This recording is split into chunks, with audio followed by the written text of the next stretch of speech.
Hi Girl Scouts, it's your girl Rizzo from Girl Scouts Heart of the Hudson, and today on Food Fun Fridays we're learning how to make French toast. So come on with me and I'll show you how to make it. Ingredients that you're going to be using for the French toast: I'm using my favorite raisin bread. You can use regular white bread, you can use wheat bread, you can use sweet bread, any kind of bread that you want to use. But in today's video, I'm going to be using some raisin cinnamon bread, which I love to make when it's French toast day. You're also going to need some salt. You're going to need brown sugar, some eggs. I have whole nutmeg, so I'm going to show you that in a little bit. I have just a little bit more cinnamon. I have it out. I'm going to add a little bit more to my mix. You necessarily don't need to do it if you already have the cinnamon already in the bread, but I love cinnamon, so I'm going to add a little bit more. I also have some mixed vanilla here that came all the way from Antigua. That's where my family's from. And in this measuring cup, I have a 1/3 cup of almond milk. You can use any kind of milk you want. It could be regular 2%, it could be whole milk, it could be any kind of nut milk, it can be a dairy-free milk. Anything that you would like to use, you can use that here. I do have some butter. I'm going to use that to fry up the French toast with. The key to making really good French toast, I actually learned this from a chef at a restaurant. They make their base strictly from eggs.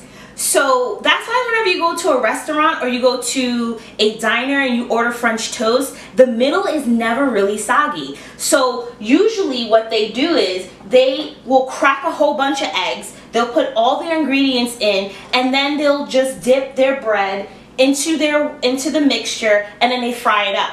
But because I'm not a restaurant and I don't have like 12 eggs on hand right now, so what I usually do is I take a couple of eggs, then I add only a 1/3 cup of milk just to kind of stretch it a little bit, and then I'm going to put all my dry and my wet ingredients together. You're going to need a bowl that's deep enough and wide enough to fit your bread in. So this bowl is actually perfect for the slices of bread that I'm using. So in this bowl, we're going to crack the 3 eggs. And you're going to need to make sure you're putting your egg shells in another bowl, or you can put it on a napkin. So I'm just going to crack my eggs in this bowl, just like this. Move that to the side. Then I'm going to add 1 tablespoon of brown sugar.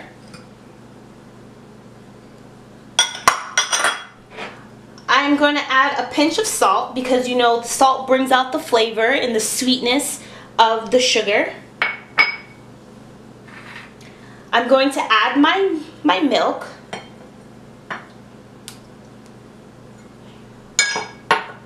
I'm going to add a teaspoon of this mixed vanilla. Oh, it smells so good. I wish you guys can smell it right now. It smells really good. You can use regular vanilla because this is a very special vanilla that was made in Antigua, like I said before. I'm only going to do just a dusting of cinnamon because my bread already has cinnamon in it already. And this is also whole nutmeg that you can buy at any foods, like any shopping store. I'm just going to add probably about a pinch of nutmeg. So with all these ingredients, you're going to take your fork, or you can, if you have a whisk, we're going to mix this down.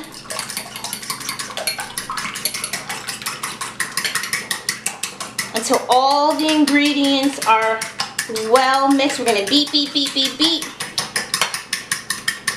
You could actually sing a song if you want. Make new friends, but keep the old.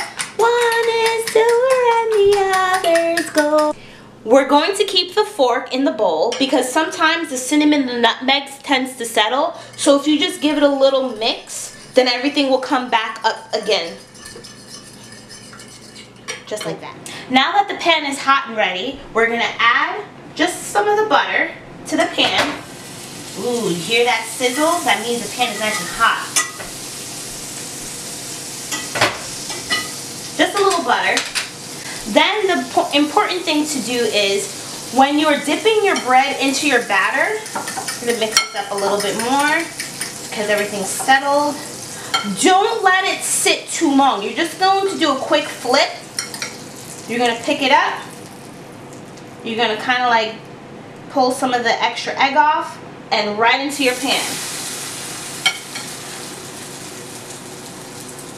So we're going to fry each side probably about a minute, minute and a half, or until it's golden brown. The butter is definitely creating a nice golden crust with the egg and the milk and all the ingredients that we added into our pan, so that when we flip it, it's going to have a nice golden look to it.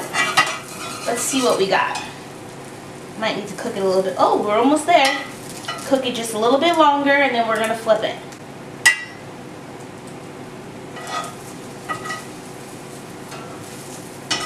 Alright, so let's flip this over. Do you see this? This is exactly what we're aiming for. Because we use mostly eggs in our batter, that is the look that we're looking for in our French toast.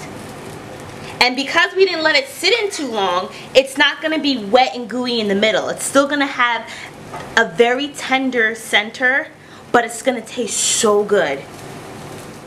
Alright, Girl Scout friends, thanks for making French toast with me on Fun Food Fridays. Don't forget, make sure to take a picture and upload it in the comments so I can see if you made one. Also, let me know if you made any changes to the recipe. If you added anything, if you took some things out. I usually just eat this with some syrup, but I know my husband likes to put some berries on it, or he might put strawberries on it, or even a little bit of powdered sugar if you got that sweet tooth. So let me know what you do, take pictures, and let me know. Alright, I'll see you next week Friday.